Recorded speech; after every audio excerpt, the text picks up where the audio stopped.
هینەکەم پێ بەرازانکۆ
داوای لێبوردن دەکەین بۆەوەی کە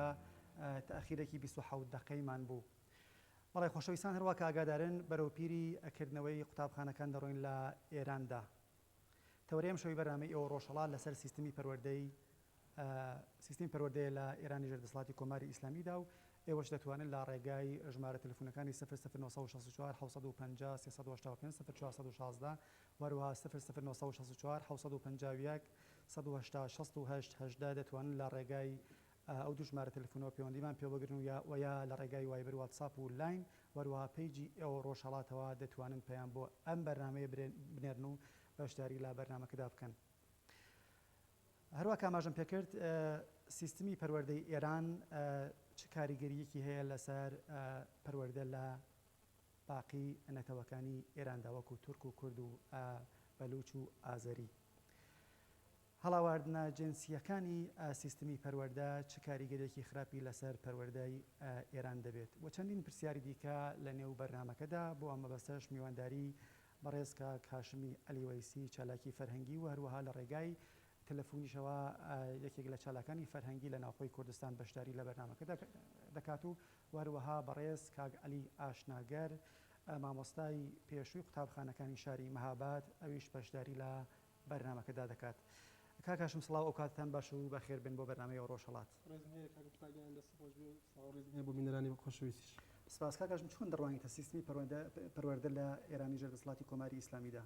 کاک موختار وەک دەزانن کە لە پێشەوەی کە کۆماری ئیسلامی بێتە سەرکار لە سیستمی پاشایەتیە سیستمێک بەڕێوە دەسەڵاتێک بەدەسەرکار بوو کە هەوڵی یەکدەستسازیەدا لە ناو تەواوی نەتەوەکانی ئێرانەوە ئەویست یەک زمان و یەک شێوازی بەڕێوەبردن بەسەر تەواوی کۆمەڵگەیەک فرە چەشن و فرە زمانی ئێرانە بسەپێنێت بەڵام لە دوای شۆڕشی خەڵکانی گەلانی ئێرانە نەتەوەکانی ئێرانە بە هاتنە سەرکاری سیستمی کۆماری ئیسلامی وەزاڵبوون بەسەر ئەو شۆڕشی گەلانی ئێرانە ئەم سیستمە هات چەمکی پەروەردە و بارهێنان یا هەمان ئامۆزش و پەروەردش کە ئەبێ بێبەری بێت لە هەر جۆرە ئایدۆلۆژیا و فکریەت و عەقڵیەتێک کە بەدیدێکی هەڵاواردنیەوە لە چەمکی پەروەردە و بارهێنان بڕوانێت ئەم هات هاوکات لەگەڵ شۆڤینیسمی فارس و یەک نەتەوەبوونی لەسەر دەسەڵاتە هات چەمکێکی تری هێنا کە ئەویش شیعەگەری بوو و لە هەمان کاتە کە نەتەوەگەری شۆڤینیسمی فارسی کە بەسەر نەتەوەکان ئازاڵ کرد لەگەڵ ئەوەشا شۆڤینیسمی شیعەشی هێنا و ئاینی شیعەشی هێنا و بەسەر نەتەوەکانی بەسەر سیستمی پەروەردە و بارهێنان ئازاڵی کردووە لە ئەمەش ڕەنگدانەوەی هەبوو لە سیستمی بارهێنان و پەروەردە کە ئەمە ئەبینین لە ناو خوێندنگاکانە ئەوڕۆ پەروەردە و بارهێنان بە زمانی دایکی نییە لە ناو کتێبەکانە ڕەنگدانەوەی ئاینی زاڵ کە هەمان شیعەگەریە هەیە ئەبینین خوێندن لە ناو قوتابخانەکانە ڕێگا لە مامۆستایان ئەگرن کە تەنانەت بە زمانی دایکیشان زمانی دایکی ئەڵان چ فارس بێ چ کورد بێت چ تورک بێت چ بەلوچ بێت چ ئازەری بێت بە زمانی دایکی خۆیشان بتوانن وانە بڵێنەوە دەرس بە قوتابیان و خوێندکارانی خۆیان بڵێنەوە و ئەو مامۆستایانە و ئەو کەسانەیش کە هەوڵیان داوە کە دژ بەم سیستم و یاسا و ڕێزا کە کۆماری ئیسلامی بەسەر سیستمی پەروەردە زاڵی کردووە بێنن هاتووە تووشی سزاهایەک کراونەتەوە یا لەسەر خوێندن دەرکراون یا بە جۆرێک سزاهای ناڕەوایان بەسەردا سپاوەمە تەنانەت بە دەیان مامۆستا و تەنانەت خوێندکاری زانکۆمان هەبووە کە لەبەر هەڵوێستماندیان لە بەرابەر ئەوەی ڕوبەڕووی سزای قورس بوونەتەوە لە ناو زیندانەکانە ڕوبەڕووی سزاهای درێژی 10 ساڵ 15 ساڵ 20 ساڵ یا تەنانەت حکمی سێدارە کە نمونەی بارزی فەرزادی کەمانگەر و کۆمەڵێک سەردەمانی سەرەتایانی هەل لە سەرکاربوونی کۆماری ئیسلامیە کە بەدەیان و سەدان ئینسانی ئازادی خواز و ئینسانی مامۆستای ئازادی خوازی لە داردا و ئەدانی کرد و تووشی ئەشکەنجە و ئازار و سەختترین بربەرسەکان کرد. لە وەستانی بەناو کوردستان کە مەبەستی کۆماری ئیسلامیە زیاتر لە 300 مامۆستا لە ساڵی 58 ئەخراج کران. کاک هاشم کەم و کوڕیەکانی سیستمی پەروەردە بەڕای ئێوە چییە؟ وڵای کاک موختار کەم و کوڕیەکانی سیستمی پەروەردە دیارە مامۆستایان لە سەرتاوە وەکو چینێک ئەوڕۆ دەبینین کە لە ناو پیشەکەی خۆیانە ئەوەندە تەمین نین کە تەنانەت پەنا بۆ پیشەی دووم ئەبن ینی ئەتۆ تماشاکەیتە ئەم مامۆستایە ئەگەر بی هەوێت بە خواستی خۆی خواستی کە هەر مامۆستا هەر ئینسانێک سەرەتاییترین مافیەوەی کە خوێندن بە زمانی دایکیە ئەم مامۆستایە ئەگەر بیەوێت بە خوێندکارەکەی خۆی یان بە قوتابەکەی خۆی بە زمانی دایکی دەرس بڵێتەوە ڕێگەی لێگرێت بربەستی بۆ دروستەکرێت و لە هەمان کاتە مەسەڵەن تو تماشاکەیتە مەذهەبی زاڵ کە مەذهەبی شیعەگەریە بەسەر سیستمی پەروەردەی کۆماری ئیسلامیە زاڵە تو ناتوانیت وەکو مامۆستایەک بیت ئەو شتانە ڕەچاو نەکەیت لەژێر چاودێریادای لەژێر زەخت و گشاردای بربەست و ڕێگری لە بەردەمدا دادەنرێت و لە هەمان کاتە ئەتووە بینی ئەو مامۆستایانش کە لەناو خوێندگاکانە هەن ئەیانەوێت ڕێگەچاریەک بۆ دەربازبوون ئەو دۆخە کە سیستمی زاڵ سەپاندیە بەسەر سیستمی پەروەردە بدۆزنەوە یا لە زەرفیەتهای قانونی خودی یاسای بنەڕەتی کۆماری ئیسلامیش کەڵوەرە بگرن دیسانەوە هەم باس تووشی کێشە ئەبنەوە. دیارە ئێمە نمونەمان زۆرە کە کەسانێک دەست بەسەر کراون گیراون و کۆچ ئاماژەت پێکرد. کاگەشم دێمەوە خزمەتت بینەرانی خۆشەویستی شەڕوا کە ئاماژەم پێکرد دەتوانن لە ڕێگا جۆرەکانی وەکو وایبر واتساپ و وەروە پیجی ئێوە ڕۆژهات دەتوانن بەشداری لە بەرنامەکەدا بکەن. ئەویش یەکێ لە بینەرە مناوی مای خۆی نووسیە دەڵێت ئامۆزش و پەروەردە لە ئێراندا بەخاتر سەیترەی مەذهەبی شیعی 12 ئیمامی تەنیا ئەتانن گوستەرش بە فەرهەنگ خۆیان بن. بینەرێکی دیکە بە ناوی سارا دەڵێت لە کتێبەکان دەڕوانن لە کتێبەکان دەوران ئێبتیدایی تا ئەگەیەتە دواتریش جیاوازی جنسیەتی لە ناو کتێبەکاندا ئەوینین و ئەوەیش تەئسیری لەسەر ڕۆح و ڕەوانی دانش ئامۆزان و محەسڵین دائەنێت. بینەرێکی دیکە بە ناوی کاروان کە نەینووسیوە لەکوێوە مامەکی ناردوو دەڵێت بە نظر من سیستم ئامۆزش ئێران بتایبەت ئەقەلیەتەکان وەک کورد بەلوچ عەرەب و تورکمەن حقوقیان لە بەرچاو نەگیراوە لە ئێرانی 8 میلیۆنیدا 15 تا 20 میلیۆن فارس باڵادەست و حقوق 6 میلیۆنەکەی تر پاماڵ ئەکەن و ناهێڵن بە زوان دایکی خۆیان دەرس بخوێنن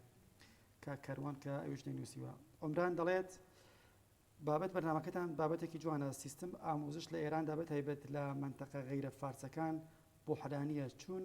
فرێک لە معلمەکان غەیرە بوومین و بە زوانێکی تر دەرس دەدەن کە زوانی ئەو نەتەوانن نییە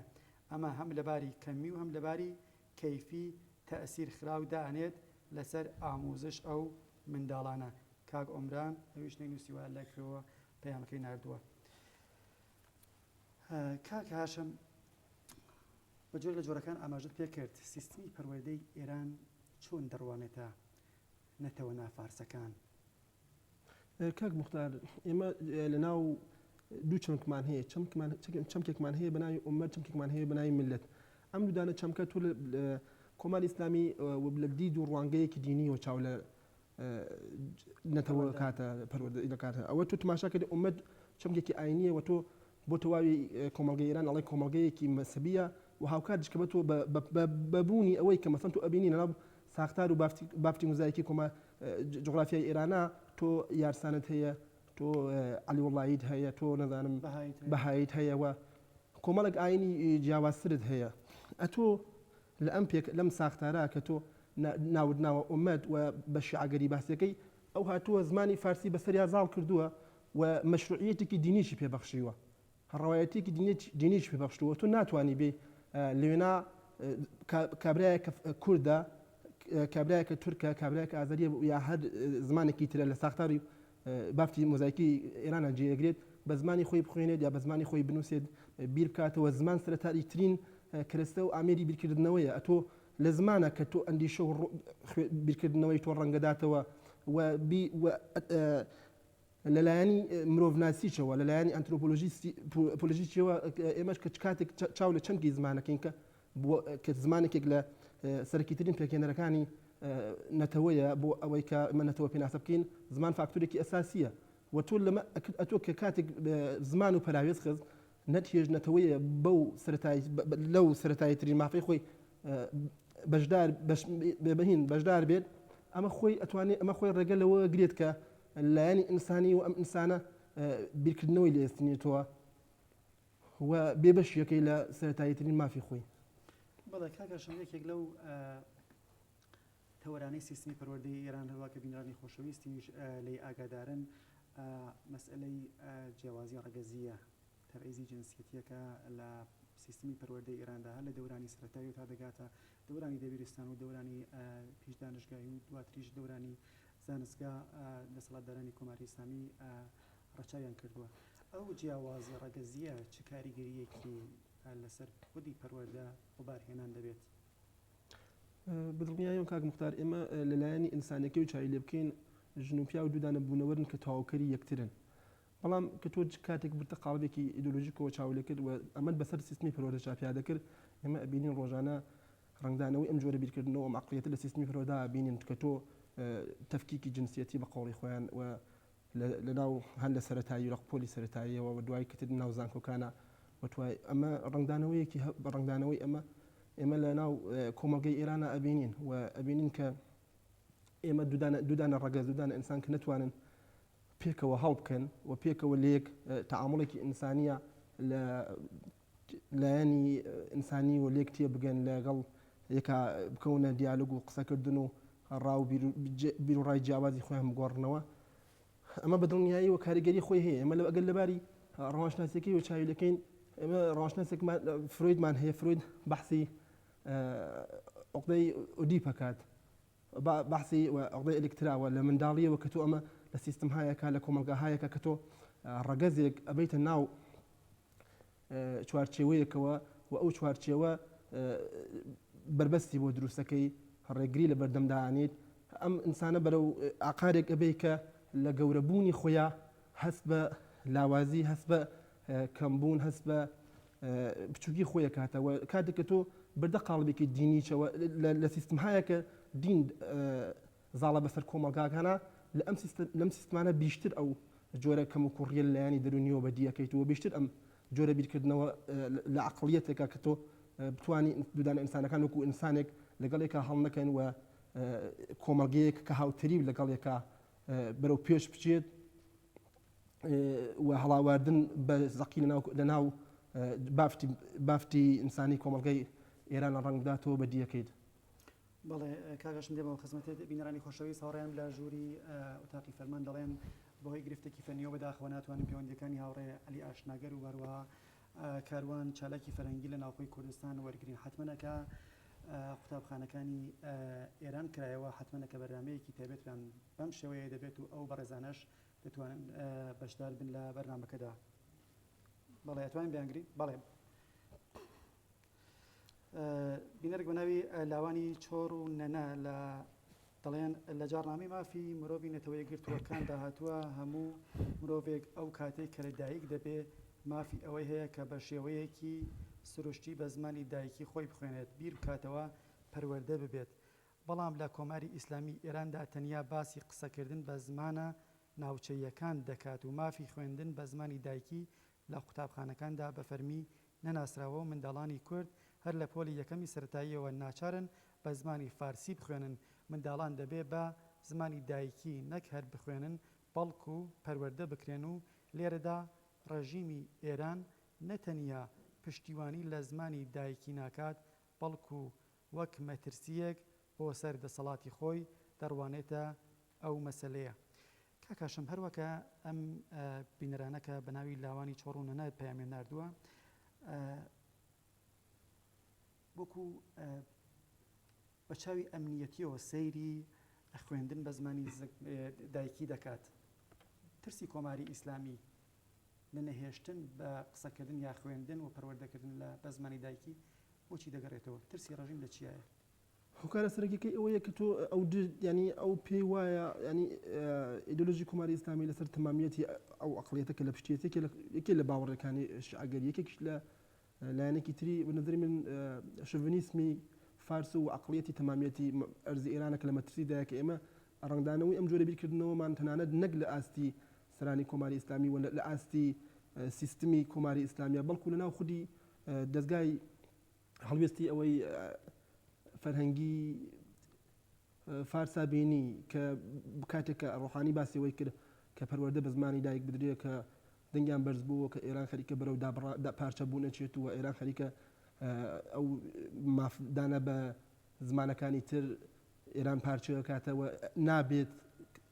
نەتەوەکانی تر بە زمانی دایکی خۆیان بخوێن. ئەگەر قرارە ئێران ئەگەر نەتەوەی کتابێت نەتەوەی فارسەوە لە دەرەوەی نەتەوەی فارس ئێمە نەتەوەیەکش نابین و دیارە ئەمە ئەم جۆرە بیرکردنەوە ئەم جۆر عەقڵیەتەکە دەدوورە لە زانستە سیاسەکانەوە لە خوێندنەوەیەکی نائینسانیە خوێندنەوەیە کە تۆ چۆن لەناو بافتی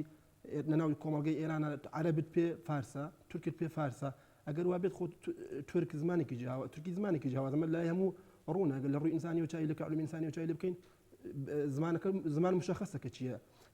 پێناسەی نەتەوە مشخصە پێناسەی زمان دیارە پێناسەی کولتورێکی جیاواز و جوگرافیایە کە هەڵگری کۆمەڵێک تایبەتمەندی بێت کە ئێمە بە نەتەوە نایب بین دیارە بەڵام ئەوان ئەمەی بۆ دەستنیشانەکەنەوە نایانەوێت هیچ جۆرە مافێک بڕوای من کۆماری ئیسلامی هەر هەڵگری ئەوە نییە خۆی باشە زانێت کە ئەگەر هەڵگری ئەوە بواە هەر لە سەرەتاوە کە حەزبە ڕۆژهەڵاتیەکان و فرێک لەو خەڵکانەی کە لە سەرەتاوە لەلایەنی خودی کۆماری ئیسلامی و شاپوری بەختیار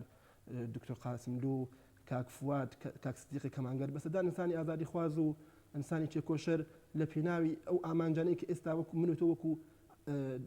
خەباتی بۆکەین حەزبە ڕۆژهەڵاتیەکان کەسایەتی سیاسی و ڕۆژنبیرەکان بە جۆرێک لە جۆرەکان خەباتی بۆکەن لە پێناوی ئەو ئامانجانە کوژراون خۆ دیارە ئەو نایەوێت ئەو مافە کە ساڵانێکی دوور و درێژە لە دوای هاتنە سەرکاری بە شەڕی بۆ کاتەوە کەسی بۆ لە سەردارەدات و کەسی بۆ کوژێت بێت مل بدات بەو خواستانە بە نظری من بە بڕوای من ناتوانێت ئەو خواستە قبول کات و تەنیا ڕێگە چارە بۆ ئەم دەربازبوون لەم خۆناغا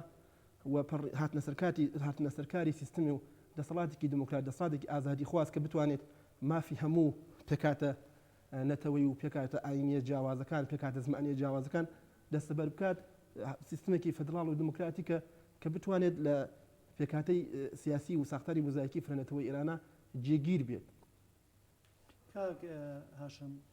هەکێک لە بینەران وەکو پرسیار کردوێتی دەڵێت دەوڵەتی ڕۆحانی بە بەڵێنێکە دابووی بە خەڵکی کوردستان کە لە شاری سنەدا داوێتی بەڵێنەکەی زمانی کوردی ئازاد دەبێت بەڵام ئەوەی کە بینیمانە تا ئێستا نەک ئەوە نەکراوە بەڵکو لە دانشگا دوو واحدی یا واحدێکی کوردی لە زمانی کوردیان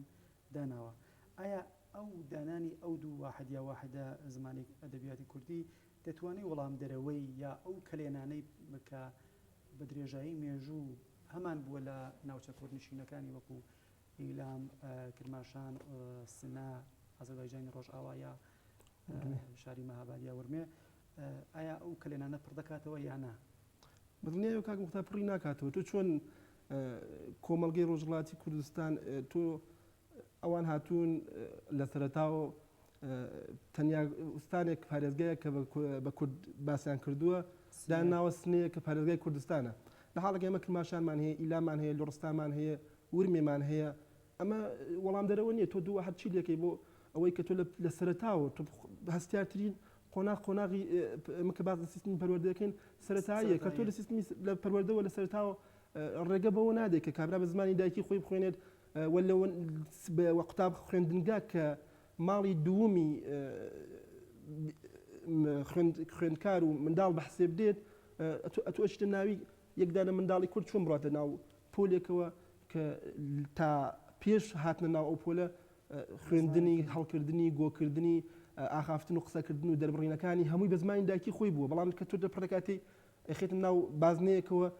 زمانێکی دیگەی بەسەردا فەرزەکەی کە ئەمە بۆ ئەم منداڵە بێگانەیە. بەڕاستی ئەمە کاک موختار ڕەنگ دەنگی ئەمە خۆی کاردانەوەی هەبووە لەسەر بەشێکی ئەوەی کە منداڵان لە خوێندن هەڵبێن و ئەوەی کە ناخوێن و خوێندکار بە جۆرێک لە جۆرەکان کاریگەری داناوە لەسەر نەخوێندەواری ناو کۆمەڵگەی ڕۆژهەڵاتی کوردستانە. کاگەشم دێمە وڵات بەخۆشیەوە کاک عەلی ئاشناگەر یەکێک لە معلمانی پێشووی شاری مەهابادمان لەگەڵە. کاک عەلی سڵاو، ئەو کاتتان باش. ئەو کاتە باش، سپاس بۆ ئێوە. سپاس کاک عەلی. داوای لێبوردن نەکەین لەوەی کە چەند دەقە تەخیرەوە توانیمان بەرنامەکە دەست پێ بکەین. کاک عەلی، ئێوە وەکو مامۆستایەکی پێشووی قوتابخانەکانی شاری مەهاباد چۆن دەڕوانە سیستمی پەروەردەی کۆماری ئیسلامی؟ سیستمی پەروەردەی کۆماری ئیسلامی لەسەر بنەمای خۆ بەدەستەوەدان و پەیڕەویکردن و تەقلید دامەدراوە. لە ڕوانگەی دەسەڵاتدارانی ئێرانەوە مرۆڤ توانای ئەوەی نییە سیستمێک دامەدرێنێ. قانونی پەروەردەکردن لەلایەن خواوە دامەدراوە، مرۆڤ دەبێ هەر فێری بێ. لەم سیستمەدا داهێنان جێگایەکی ئەو توێی نییە. شاگردی باش ئەو کەسەیە کە شتەکان بە باشی لەبەر بکە. پرسیار، گومان، بیری نوێ لەم سیستمەدا جێگای نییە. سیستمی پەروەردەی ئێران مرۆڤ بۆ داهێنان بەودە ناکە، قۆنگەرەوەی شتەکانی کۆمەلگا نییە. نەگونجاوە لەگەڵ پێشکەوتو خواوی و کۆمەلگای نوێدا. ئەم سیستمە سیستمێکە کە دەبێ مرۆڤ فقط تەقلید بکە و خۆ بەدەستەوە بدا و تەسلیم بێ. وەڵای کاک عەلی، کەم و کوڕیەکانی ئەو سیستمەی کە ئێستا بوونی هەیە لە ئێراندا و ڕۆژانە پێڕەو دەکرێت لە بواری پەروەردەوە چینەوانە؟ وەڵا ئەگەر چینە سەر کەم و کوڕیەکانی کەم و کوڕی سیستمی پەروەردە لە ئێران یەکجار زۆرە. بۆ نمونە سیستمی پەروەردەی لە ئێران سەرتاسەریە، یعنی هیچ ویستی ناوچەکان لە نظر ناهێنێت. مثلا هەر تەمەشارێکی لە ئەوروپا حتا گەرەکێک لەگەڵ گەرەکێک فەرقی هەیە، مەدرسەیەک لەگەڵ مەدرسێکی کە فەرقی هەیە، بەڵام دەوێت تۆ لە بەلوچستان ڕابیگرێت تاکو شماڵی ئێران کە پڕبارانە هەموو یەک شت دەخێنن. یعنی یەک بەرنامەی سەرتاسەری دانراوە کە ناتوانێت ئەو بەرنامێکی سەرتاسەری وەڵامدەرەوەی هەموو ویستەکانی پەروەردەی کۆمەلگای ئێران بێت کە کۆمەلگایەکی فرەنەتەوە و حتا لەباری جۆغرافیایی لە هەموو بارێکەوە فەرقی هەیە. بۆیە دەبێ بۆ هەر ناوچەیە پەروەردەی تایبەت بەخۆی هەبێ، سیستمی پەروەردە تایبەت بەخۆی هەبێ، بە زمانی خۆی کارداری خەڵک بخێنێ. جیا لەو کەم و کوڕیانەی کە ئەو سیستمە کوتمان بە سەرتاسەریە و سیستمێکی لەسەر بنەمای بیرێکی تایبەت دامەزراوە کە ئەو بیرەش بیری شیعی 12 ئیمامیە، یعنی حتا لقەکانی دیکەشی ئەش لەو بازنەیەدا جێگای نابێتەوە، یعنی پەروەردیە کە مەخصوص و تایبەتی عدێکە کە بەسەر تەواوی کۆمەلگادادا سەپاوەوە دیارە شتیوە نازانێت کارکردی باشی هەبێت. هەروەها بێزەموچینە ئەوانە لە ڕەوشی باش بۆ فێرکردن، یعنی بۆ دیکتەکردن بەکاربێنن، بەڵام خودی بەرنامەیەکی کە هەیەە بەرنامەیەکە کە دژی مرۆڤ و غەڵەتە، یعنی لەوانەیە ئەوانە لە سیستمی پێشڕەفتی ئێستادا بۆی کە منداڵەکان فکەن مێشکەم بشێنەوە کەلک وەرگن، بەڵام ئەو بەرنامەی کە ئەوان هەیەە یعنی ئەو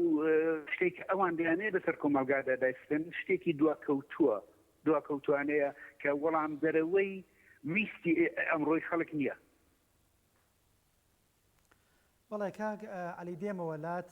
لەگەڵمان بمێنەرەوە دێمەوە خزمەتت. کاک هاشم سیستمی پەروەردەی ئێران هەروە کە بە جۆر لە جۆرەکان ئاماژەوان پێکرد چۆن دڕوانێتە مەزهەبە جیاوازەکان و کەمینە نەتەوەی و ئاینیەکان لە ئێراندا؟ کاک مختار لەسەرتاشەوە وە بزانم بە جۆرێک باسمان لێ کرد کە تو کاتی ئاینێک بە ڕسمی ناسی لە ساختاری لە ئاستی سەرەوە لە ئاستی دەسڵاتی کە بەناوی کۆماری ئیسلامی شیعی 12 ئیمامی و کاک عەلی ئیشارەی پێکرد، دیارە ئەمە ڕنگدانەوەی بەرجەستەی هەبووە کە لە تۆ لە سەرتاوە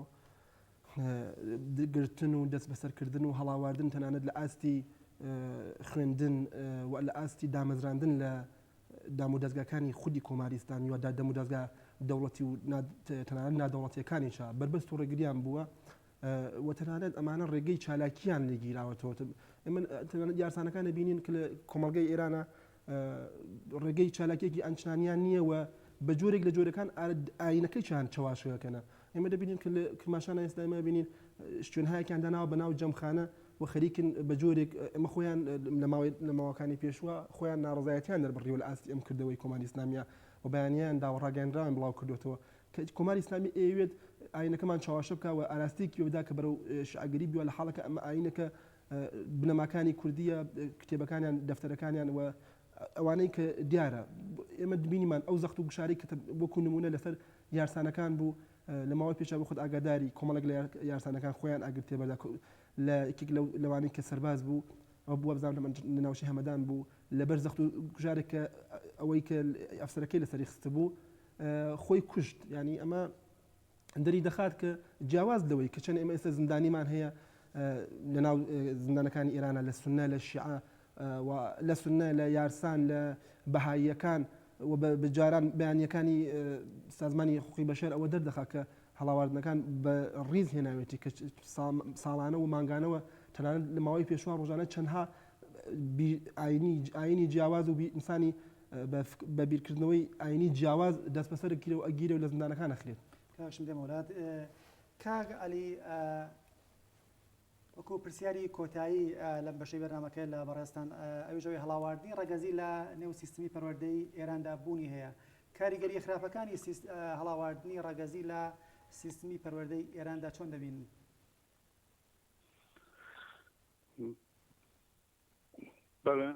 بەڵێ فەرموو. وەک پێشترش باسم کرد لە ئێران هەڵاواردنی ڕێگەزی هەیە، هەڵاواردنی ئاینی هەیە. بەگشتی ئێران کۆمەلگایەکە وەک سیستمێکی ئاپارتایت هەیە، لەو سیستمەدا ژنان مافیان نییە و سیستمی پەروەردە لەسەر بنەمای پیاوسالاریە. هەروەها تەوەکانی کەی ئێرانیش خوێندن بە زمانی خۆیان بێبەش کراون. لە تەماشاکردن وڵاتانی ئەوروپایی کەسانێک کە لە دەرەوە ڕاهاتوون مافی ئەوان هەیە کە بە زمانی خۆیان بخێنن، بەڵام کەسێک لە وڵاتی خۆشیەتی بە زمانی خۆی ئەو مافی لێ زەوت کراوە. دیارە ئەوە وەختێک ئەو مافی لێ زەوت کرا کەسێک کە بە زمانی خۆی دەخێنێ کەسێک کە بە زمانێکی غەیری خۆی دەخێنێ ناتوانن ئەو دوانە وەک یەک شتەکان وەرگرن. یعنی ئەوە دەبێتە هۆی ئەوەی کە کەسایەتی ئەو کەسانی کە بە زمانی خۆیان ناکەن زۆر پەرە بەرەو پێش نەچێت تاثیر دەکاتە سەر کەسایەتی کەسەکانیش تۆ بزانە دەلان مەسەن لێرە کەسێک کە دێتە ئێرە حەد زمانێکی هەبێ پێنج کەس ئەو بە زمانێکی خۆیان مەسەن زمانیان عەرەبی بێن مامۆستایەکیان بدەن کە بۆ زمانی خۆیان بکەن بەڵام بەداخەوە لە وڵاتی ئێمە ئەو شتانە لە وڵاتی ئێران ئەوە وجودی نییە ئێستا ئێمە ئەو تاثیرێکی زۆر خراپی دەبێت لەسەر هەموو کۆمەلگادا و سیستمی پەروەردەش یەکێک لە بنەڕەتترین بناغەکانی کۆمەلگایەکی کۆمەلگایە کە ئەگەر تەوەجوی پێ نەکرێت زەرەر و زیانێکی کە دەیگەیەنی یەکجار زۆرە. بەڵێ کاک عەلی بەڕێز سپاس بۆی کە بەشداری لە بەرنامەی ئێوە و ڕۆژهەڵاتدا کرد. سپاس بۆ ئێوەش. سپاس شەوێکی خۆش بۆ بەڕێستان.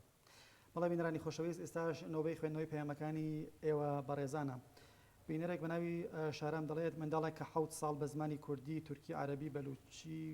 وەلوڕی فێر دەکرێت و لە بنەماڵەیە کۆمەلگادا گەورە دەبێت و دوای 7 ساڵ دەڕوانێتە مەدرسە وەک ئەوە وایە کە سیستمی مەغزی ئەو منداڵە فۆرمەت بکەینەوە وەسەر لە نوێ کاری لەسەر بکرێت کاک شارام کە نەینووسیوە. هادی دەڵێت ئێمەی معلم لە کوردستان بە خاطر ئەوەی کە منداڵە محەسڵێکی فارس لە کلاسەکەدا هەیە ئەوێت بە زوان فارسی قسە بکەین و تەدریس بکەین ئەمە زوڵمێکە لە حەقی باقی محەسڵە کوردەکان. کاک هادی ئەویش کە نەینووسیوە. کاک سیروس دەڵێت معلمانێک کە دێنە کوردستان حقوقیان فرەترە لە ئێمەی بوومی چون لە مەزایای منتەقە مەحروم بەرخوردارن بەڵام ئێمە نین بەهۆی کوردبوون یا سونی بوون شارۆمەندی پلە دووهەمین. کاک سیروس سپاس بۆ پەیامی ئەو بەڕێزەش. بینەرێکی دیکە بە ناوی هاوڕێ مەریوان دەڵێت بۆ پەرەپێدانی زمانی کوردی ئێمەش وەک ڕێکخراوە ناحکومیەکان دەتوانین هەنگاو هەڵبگرین و کار بکەین هەرچەند لەمپەر و گرفت بوونیان هەیە لە پێش کارەکانمان بەو گرفتانەشەوە هەر دەتوانین کار بکەین داوا لەسەر جەمچالەکانی فەرهەنگی دەکەین کە هاوکار بن بۆ بەرەو پێشبردننی ئەم پرسەنەتەوەیە واتە پەرەدان بە زمانی کوردی. بینەرێکی دیکە بە ناوی ماردین دەڵێت فێربوونی زمانی کوردی و پەرەدان پێی تەنیا زمانێک دەتوانێت سەرکەوت و وەک گشتگیر بێت کە پێگەیەکی لە سیستمی پەروەردەی ئێراندا پێ بدرێت بەڵام بەداخەوە هەرچەند لە ئەسڵەکانی 15 و 19 یاسای بنەڕەتی ڕەژیم داهاتووە بەڵام تا ئێستا سەرەڕای بەڵێنەکانی ڕوحانیش جێبەجێ نەکراوە. سپاس بۆ کاک ماردینی خۆشەویست. کاکاشم دێمە وڵات یەکێک لەو گرفتە سەرەکیانەی سیستمی پەروەردەی ئێران نەخوێندن بە زمانی دایکیە. کاریگەری نەخوێندن بە زمانی دایکی چ کاریگەرێکی خراپی لەسەر پەروەردەی منداڵ گەشە و پێشکەوتنی دەبێت؟ کاک موختار دیارە زمانی دایکی کە باسی لەسەرەکەین ئێمە وتمان ئەو منداڵانەی کە لە سەرتاوە کە ئەچن بۆ خوێندنگا دیارە لە زمانی یەکەمی خۆیان کە زمانی کوردیە یا تورکیە لە ناو ئێرانە یا بەلوچیە یا هەر زمانێکی تکەیە کە ئەچن بۆ زمانی دووهەم کە زمانی فارسیە لە سەرتاوە لە بۆکە و بینەرەی خۆشبینەوە لە خۆشەویستش ئاماژەی پێدا وەک ئەوە وایە مێشکی فۆرمەت بکەی و بتەوێت سیستمێکی زمانی و ڕێزمانی و ڕستەبەندی جیاواز لەسەری مێشکی دابەزێنیت و بە دڵنیایی و ئەمە لە شێوازی بیرکردنەوەی ئینسانە لە شێوازی دابەزاندنی ئەو زانیاری و ئەو ئاگایانەی کە پێیە بەخشی کاریگەری نەرێنی داهانێت و دێرتر زانیارەکان وەرەگرێت یان تۆ کاتێک ئەوێ مەسەڵەن بۆ نمونە کابرات ئەتۆ بۆی پێی دەڵێ جامعە پێشتر لە ناو کۆمەڵکی خۆتا جامعە شتێتر بووە بۆ ئەو بەڵام کە تۆ تێتە ناو مەدرسە ئەو جامعەش ئەو لە ذهنی خۆیان بیکا بە کۆمەڵگە دوایی بێتەوە بی لە بکاتەوە دوای ڕستەمەندەکە بە فارسی دابڕێژەوە ئەمە دیارە ئەمە بۆکە وایە تۆ لەوێ پێش ئەوەی زانیارەکەی پێ بدەی فێری زمانیەکەیتە ئەمە خۆی خەسارێکە کاک موختار ئەگەر سرنجی بدەیتێت و دیارە لایەن و ڕەهەندی زۆرە کە تۆگە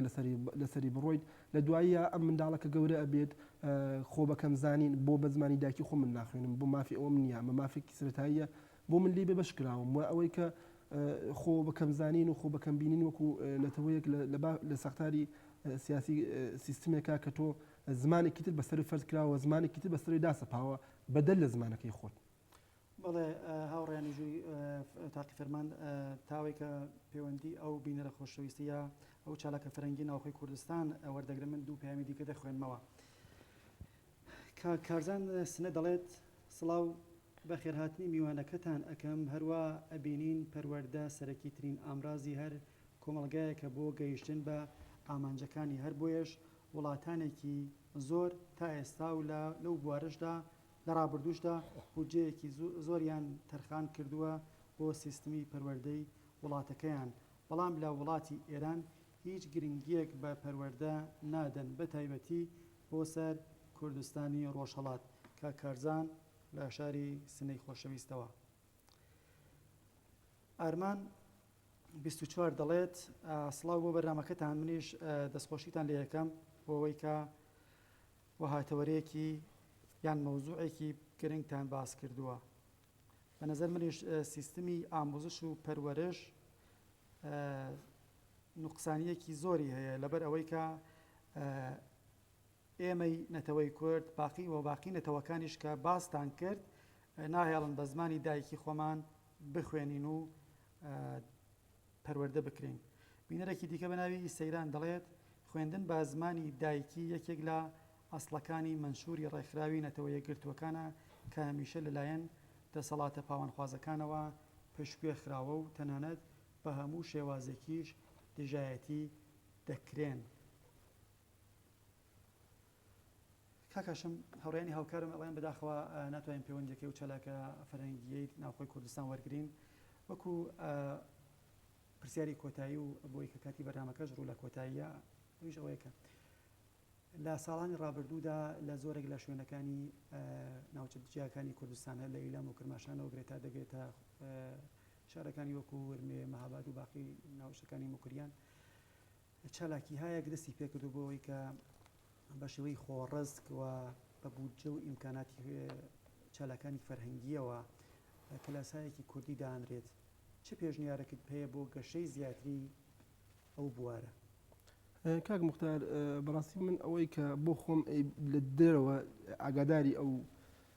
چالاکیانم و لە دوورەوە ئەیبینم دیارە من ئەوەی کە وەکو پێشنهار بڵێم بۆ خۆیان کۆمەلگەی وا پێم وایە کۆمەلگەی ڕۆژهەڵاتی کوردستان ئەوەندە گەیشتێتە ئەو ئاستە لە هوشیاری کە بۆ خۆیان نەزانن چیەکەن و چۆن لە زەرفیەتهایە کە بە هەموو زەخت و زۆر و گوشارێکە لەسەریانە بۆ ئەوەی کە زمانی خۆیان ناسنامە و شناسی خۆیان بپارێزن هەوڵی خۆیان ئەوان گرتووەتە بەر وەڵام وەکو پێشنیار دیارە ئەوەی کە من ئەتوانم بڵێم کاک موختارەوەیە کە تا شوێنێک ئەتوانن کە جۆرێک بچنە پێشێ کە لە پێش خوێندن ڕێگەهایەک مەسەڵەن بۆ نمونە ئەتۆ ئەبینی لە مەهدی کودەکانە بەخشی منداڵان یا دایانگەی پێ دەڵێن لەوێ ئەتوانن کتێبی کوردی بەرە ناو دایانگەکانەوە هەرچەند کە ئەویش هەم باز ڕێگری های خۆی هەر لێکرێ بەڵام بیبەنە ئەوێ لە ناو گوندەکانە گوند و دێهاتەکانە پەرە بە زمانی کوردی لە ڕێگەی ئەو شوێنانەی کە ئەکرێت وە ڕێگەی هەست کە پەروەردە بە زمانی کوردی بدرێت کتێبی کوردی بێت ناو خوێنگاکانەوە لە پۆلی سەرەتایی و تەنانەت ناوەندی و ناوەندی نەناو گوندەکانی تەنانەت دوا ناوەندیش کە بەشێکی زۆر ئێستا ئێمە ئەبینین گەنجان و لاوانی کوردستانی ڕۆژهەڵات هەوڵی ئەویان داوە هەوڵی ئەویان سەدەگەر کە فێری زمان بن کتێب بخوێنەوە ڕۆمان بخوێنەوە ئاشنا بن بە لایەنی ئینسانی خۆیان وەکو کورد وەکوونەتەوەیە کە لە ساڵهای دوور درێژی دەسەڵاتی کۆماری ئیسلامی زەختیان لەسەر کراوە مێژوویان چاواشە کراوە تەنانەت هەموو شتێکیان دەستی بەسەراگیراوە و تاڵان کراوە ئەوە من بۆ خۆ بنەوەرەی خۆمەوە ئەوانە بە باش ئەزانم بەڵام دووبارە دێڵێمەوە من لە دوورەوە کۆمەڵک شتە بینم بەڕاستی جێگەی دڵخۆشیە و ئەزانم